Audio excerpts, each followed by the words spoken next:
Rising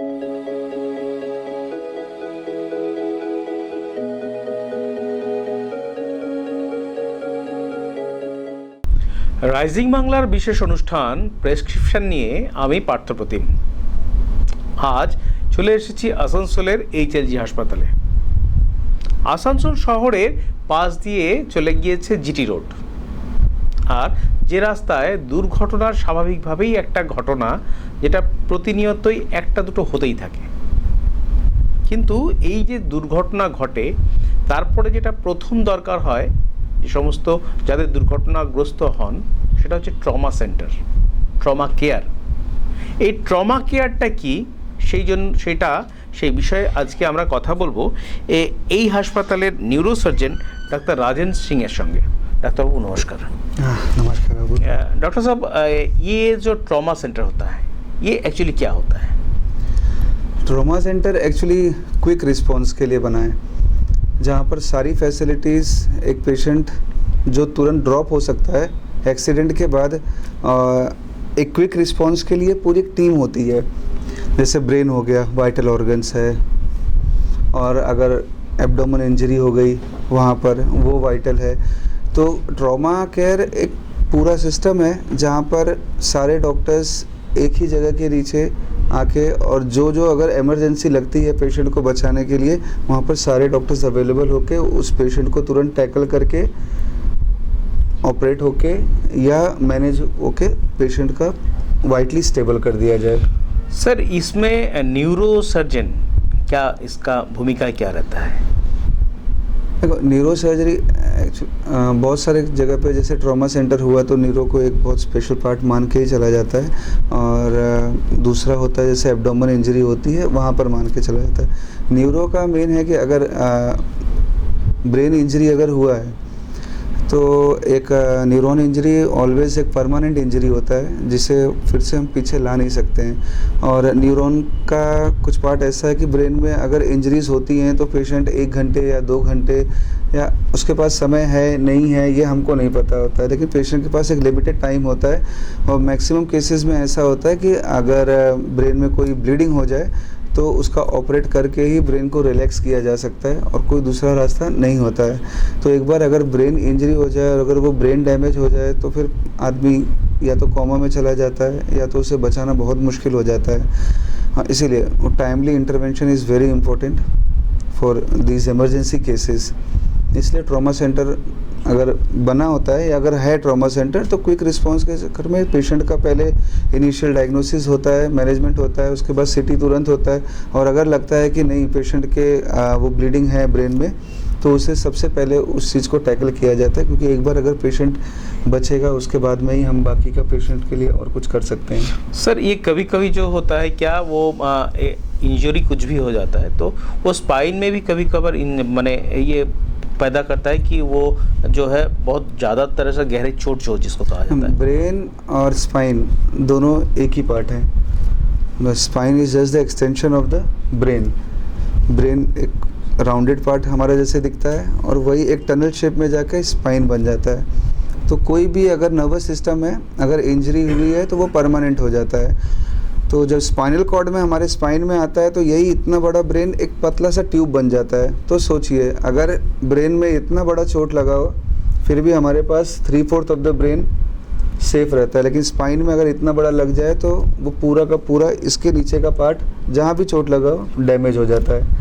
इसलिए वो permanent होता है। उस चीज़ को डायग्नोस करने के लिए, और अगर टाइमली उसको अगर रिलैक्स नहीं किया गया या वो प्रेशर को नहीं हटाया गया, जो भी प्रेशर हो, चाहे फ्रैक्चर हो या कोई ब्लीडिंग हो, तो वो एक परमानेंट डैमेज हो जाता है। और टाइमली इंटरवेंशन के बाद अगर हम लोग एक टाइम पीरियड के अगर बाहर चले गए 12 घंटे या 14 घंटे या 20 घंटे, मोस्टली हम 12 घंटे लेके चलते हैं, उसके बाहर चला गया तो ऑपरेशन के बाद भी पेशेंट को कभी फ़ायदा नहीं होगा, और लाइफ टाइम पैरालिसिस अपने आप में ही बहुत बुरा है।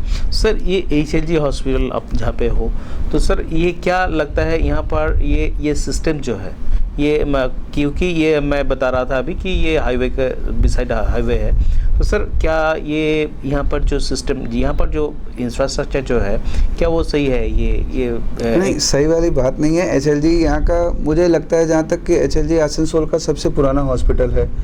और एचएलजी ने अपने आप को हर बार अपग्रेड ही किया है।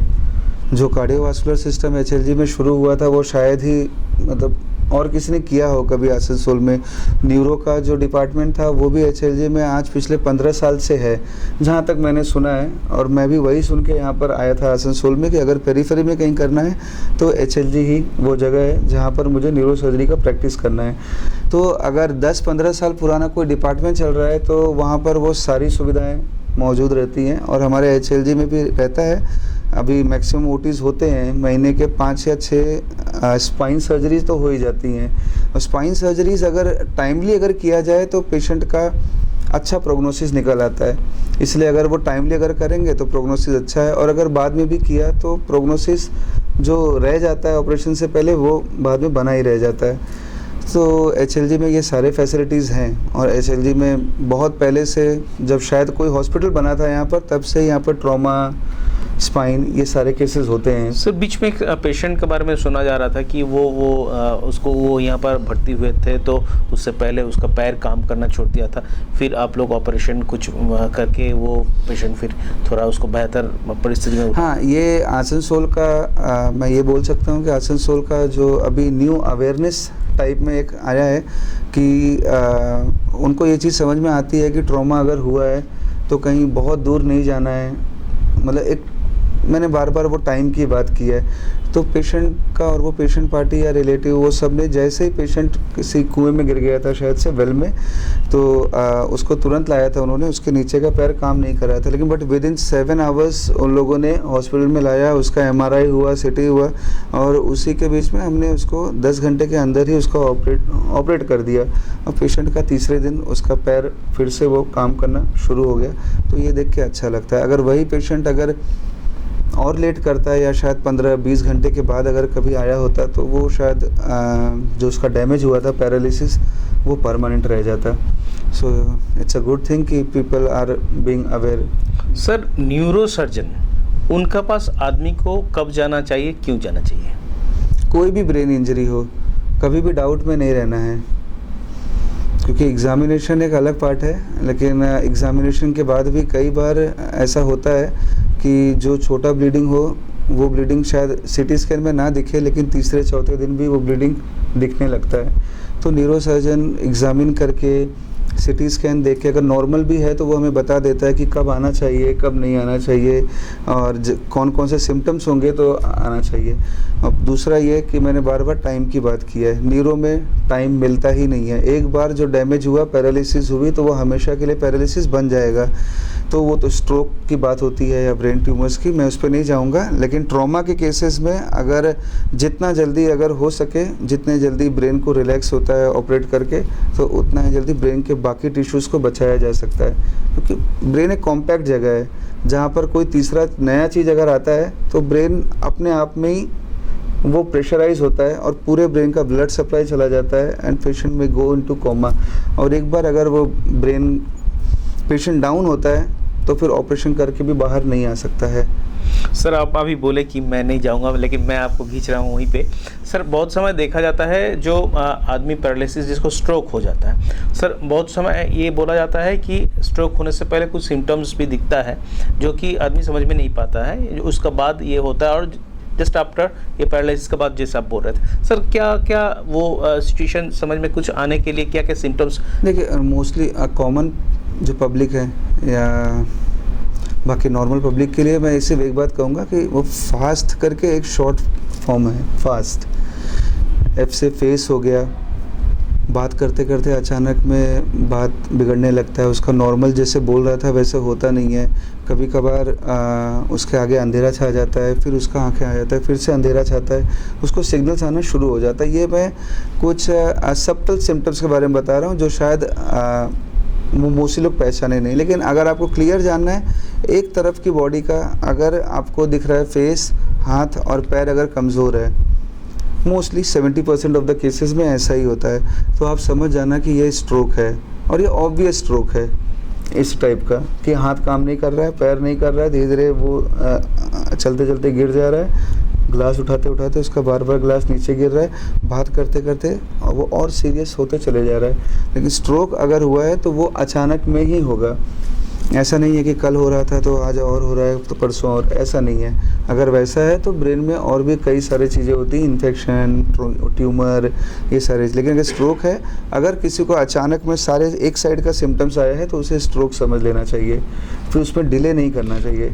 सर ये स्ट्रोक जो होता है, कुछ तो ऐसा कहा जाता है सेरिब्रल स्ट्रोक, तो सेरिब्रल स्ट्रोक में क्या क्या प्रॉब्लम्स आता है सर? सेम वही है, मतलब स्ट्रोक एक साइड का, जैसे कोई ब्लड सप्लाई रुक जाना बॉडी में, जैसे कोई डायबिटिक पेशेंट हो या ज़्यादा कोलेस्ट्रॉल की वजह से ब्लड वेसल ख़राब होता है तो वहाँ का ब्लड वेसल कंस्ट्रिक्ट हो जाता है, उस साइड का ब्लड लॉस हो जाना।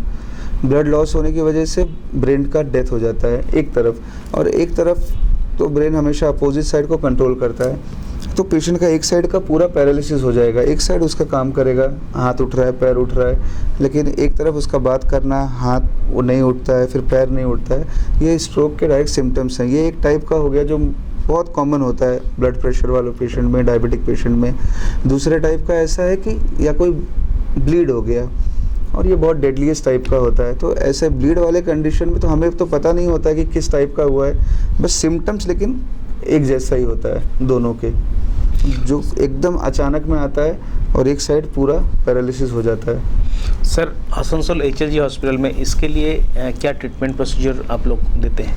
देखिए मोस्टली तो जैसे एक विंडो पीरियड होता है 3 घंटे या मैक्सिमम 4 घंटे भी ले लेते हैं, और भी प्रोसीजर्स हो तो 5-6 घंटे जाता है, जो बहुत कॉस्टली हो जाता है। लेकिन फिर भी जो 3 घंटे वाला टाइम पीरियड है, अगर मैं बोलूं कि 20 पेशेंट हैं, 20 में से कोई एक ही पेशेंट ऐसा होता है जो उस 3 घंटे के अंदर पहुंच सकता है।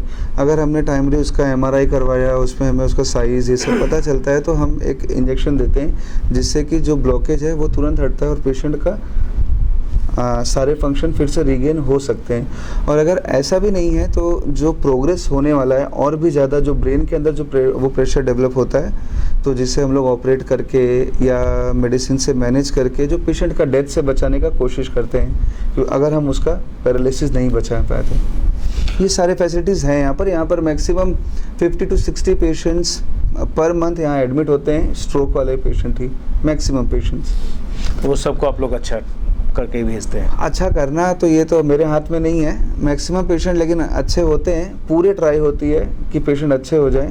हो सकता है कि 20 में से कोई एक दो पेशेंट अच्छे ना हो विथ मल्टीपल कोमोर, जिसका किडनी खराब हो, हार्ट भी बेकार है और ऊपर से वो स्ट्रोक भी हुआ है, तो ट्राई कर दें, हम सिर्फ ट्राई कर सकते हैं। तो आपको कहने का मतलब ये है कि कभी भी ये सिम्टम्स जो आप अभी बता रहे थे वो कभी दिखा तो संगे संग हॉस्पिटल में आ जाना चाहिए और डॉक्टर से सलाह तुरंत आना चाहिए। हाँ, लेकिन मैं ये बोल सकता हूँ कि जो ब्लीडिंग वाला, जो ऐसे स्ट्रोक हो जाता है अचानक में, जो ब्रेन में ब्लीडिंग हो जाता है, किसी ब्लड प्रेशर ये सब, वो मैक्सिमम पेशेंट्स बचाए जाते हैं ऑपरेट करके तुरंत। अभी हमारे पास 4 पेशेंट अंदर एडमिट हैं ICU के, चारों के चारों ऑपरेट हुए और चारों आज 5 दिन बाद जिंदा हैं और फिर से हाथ उठाने का कोशिश कर रहे हैं अपना।